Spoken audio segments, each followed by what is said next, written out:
আমি আমার দেবর একই কলেজে পড়তাম। ও আমাকে খুব পছন্দ করতো, কিন্তু আমি সেটা জানতাম না এবং কখনো মুখ ফুটে বলেও নি। কিন্তু আমার পড়ালেখার বিষয়ে যাই হোক, যে কোনো কিছুতেও আমাকে খুব হেল্প করতো, সাহায্য করতো। ঠিক আছে, অনেক ভালোবাসতো। আমি তো জানতাম শুধু বন্ধু হিসেবে সে আমাকে এতটা সাপোর্ট করে এবং ভালোবাসে, এর বেশি কিছু না। কারণ সে আমাকে কখনো বলেইনি যে আমি তোমাকে পছন্দ কিংবা ভালোবাসি। এর মাঝে তার বড় ভাই, কারণ আমাদের বাড়ি বেশি দূরে না, পাশাপাশি, তার বাবা মা আমাদের বাড়িতে আসেন, এসে আমাকে দেখে পছন্দ করেন।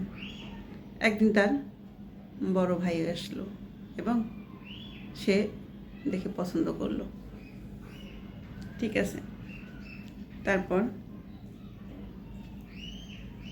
সবাই রাজি, আমার ফ্যামিলির, আমার দেবরের ফ্যামিলির সবাই পছন্দ, দুই ফ্যামিলির ছেলে মেয়ে দেখে তারা আমাকে আংটি পরিয়ে রেখে গেল। তারপরেও আমার সেই দেবর কখনো আমাকে বলেনি সে আমাকে ভালোবাসে। তারপরেও যাই হোক, যখন বলার সুযোগ হবে হয়তো সে অপেক্ষায় সে ছিল, কিন্তু ভাগ্যে না থাকলে আর সেটা হয়ে ওঠে না। এর মধ্যে তার ভাইয়ের সাথে আমার সম্পর্কটা জুড়ে গেল। ঠিক আছে, তারপরে তার ভাইয়ের সাথে আমার বিয়ে হলো, সেই বাড়িতে আমি গেলাম। কিন্তু সে আগের মতো হাস্যোজ্জ্বল চঞ্চল সেই ছেলেটা নিশ্চুপ হয়ে গেছে, শুধু অবাক দৃষ্টিতে তাকিয়ে থাকতো। আমি মাঝে মাঝে দুষ্টামি করে বলতাম, কী ব্যাপারে, কী হয়েছে, তোমাকে কেউ কি আঘাত দিয়েছে, এমন হয়ে আছো কেন? আসলে তার চোখ মধ্যে পানি টলটল করতো, আমি বুঝতে পারিনি। ঠিক আছে, তার বড় ভাইয়ের সাথে বিয়ে ঠিক হয়েছে, সেখানে সে কিছু বলতে পারেনি, কারণ সে তখন কিছু করতো না। আর এখানে বড় ভাই যেহেতু পছন্দ করে ফেলেছে, সেখানে তার আর কিছু করার ছিল না, তার উপরে কথা বলতে সে পারেনি। তারপরেও তার শান্তি ছিল, যাই হোক তার ভালোবাসার মানুষ তার চোখের সামনে থাকবে, সে হয়তো না জানুক, এটাই তার শান্তি ছিল। ঠিক আছে, তারপরে তার ভাইয়ের সাথে আমার বিয়ে হলো। তার ভাই আমাকে ভীষণ ভালোবাসে এবং আমাকে খুব কেয়ার করে।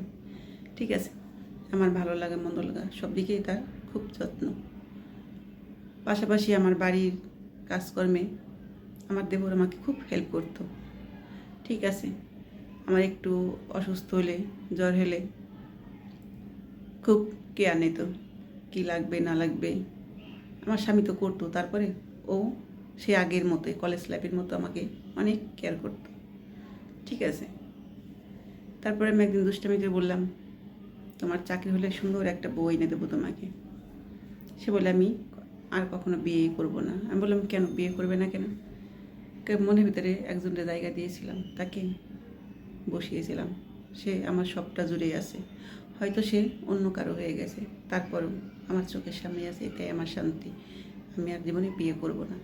হয়তো তাকে বলা হয়নি আমি তাকে ভালোবাসতাম, কিন্তু তাকে আমি সারাটা জীবন ভালোবেসে যাব।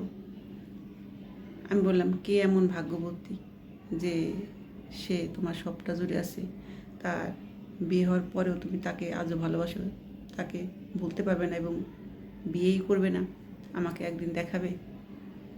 বলে সে আমার সামনে আছে। আমি বললাম, তোমার সামনে তো আমি ছাড়া আর কাউকে দেখতে পাচ্ছি না, কই আশেপাশে আর কাউকে তো দেখি না।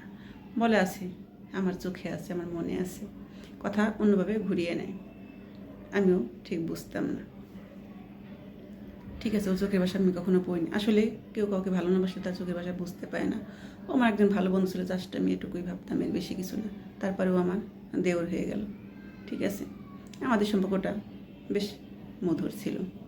ঠিক আছে, কিন্তু ওর ভিতরে একটা চাপা কষ্ট ছিল, সেই যে কলেজ লাইফে চঞ্চল ছেলেটা হাসি খুশি, সেটা আর আমি পেতাম না। আমি বলতাম, তুমি কেমন জানি বদলে গেছো, আগে কত হাসি খুশি, কত ছন্দ শোনাতে, এখন তো কিছুই তার দেখি না। ও বলে, আমার ছন্দের মানুষটা অন্য কারো হয়ে গেছে, তাই এখন আর ছন্দ লিখতে পারি না, শুধু চোখের দেখাটাই তাকে দেখি, সে আমার সামনে আছে, এটাই আমার শান্তি। আমি বললো, কী বলো আবোল তাবোল, কই তোমার চোখের সামনে, আমাকে একদিন দেখাও না তাকে, সে কেমন দেখি। বলে না, তাকে তোমাকে আর কখনোই দেখাবো না। ঠিক আছে, আমি কাছে না দেখালো তোমার ভালোবাসার মানুষ হয়তো অনেক সুন্দর, এই জন্য দেখাবে না। ঠিক আছে, বলে হ্যাঁ, আমার ভালোবাসার মানুষ পৃথিবীর সব থেকে সুন্দরী আমার কাছে, সে যেমনই হোক আমার চোখে সে সেরা সুন্দরী। আজও সে ভালো লাগাটাই আমার চোখে আছে, আর কাউকে এই চোখে ভালো লাগাতে পারিনি এবং চেষ্টাও করিনি তাকে সরিয়ে অন্য কাউকে ভালোবাসতে। ওর কথাগুলো আমি অবাক দৃষ্টিতে শুনতাম, তাকিয়ে থাকতাম, ও এমন কাকে ভালোবাসে এভাবে বলছে। আমি বলতাম আমাদের কলেজের কোন মেয়ে অমুক সমুক নাম বলতাম, কখনোই স্বীকার করেনি এবং বলেও নি। একদিন হঠাৎ ওর বড় ভাই কার অ্যাক্সিডেন্টে মারা যায়। আমার সুখের জীবনটা এলোমেলো হয়ে গেল। ঠিক আছে, আমার শ্বশুর বাড়ির লোকজন আমাকে অনেক ভালোবাসে, আদরে রাখে। তখন আমি কি করব দিশেহারা হয়ে গেছিলাম। স্বামী ছাড়া মনে হচ্ছিল পৃথিবীটা অন্ধকার। সেই অন্ধকার পথেই আমার দেবর সামনে এসে দাঁড়ালো এবং আমি ওই বাড়ি থেকে চলে যেতে চাইলাম, কারণ স্বামী নেই এখানে, আমার সন্তানও হয়নি, নতুন কেবল 1 বছর বিয়ে হয়েছে। তারপরে আমার দেবর আমার শ্বশুর শাশুড়িকে জানালো, ওকে তোমরা তাড়িয়ে দিও না, ও এ বাড়িতেই থাকবে এবং বউয়ের মর্যাদায় থাকবে। তখন আমার শ্বশুর শাশুড়ি বললো, মানে? বললো, ওকে আমি বিয়ে করব। তখন শ্বশুর শাশুড়ি আমাকে জানালো তারাও রাজি, বলল যে তুমি এই বাড়িতে থেকে যাও ওর বউয়ে। তখন আমি মানতে চাইনি, আমি বললাম না, ওকে আমি সেই চোখে কখনো দেখিনি, আমি পারবো না। তারপরে একদিন ও আমাকে সবটা খুলে বলল, ওর জীবনের ইতিহাস। ঠিক আছে, কেন কিভাবে সব জানালো। সে আমাকেই ভালোবাসত, কখনো মুখ ফুটে বলেনি, কারণ সময়ের অপেক্ষায় ছিল। ঠিক আছে, তারপর বুঝতে পারলাম আসলে মানুষের ভালোবাসাটা কত গভীরে থাকে। ঠিক আছে, সে প্রকাশ করেনি, ঠিক আছে, কিন্তু আমাকে সে আগের মতোই ভালোবেসে গেছে।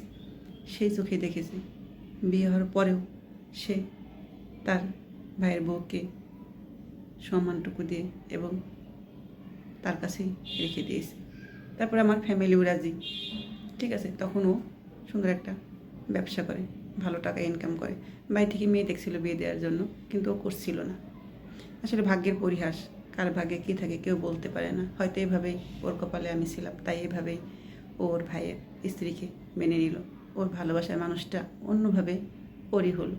আসলে সত্যিকারের ভালোবাসা থাকলে সে যেভাবে হোক তার কাছেই ফিরে আসে, এটাই জীবনের চরম সত্য কথা। যাই হোক, এই গল্পটা আমার এক আপুর জীবন কাহিনী।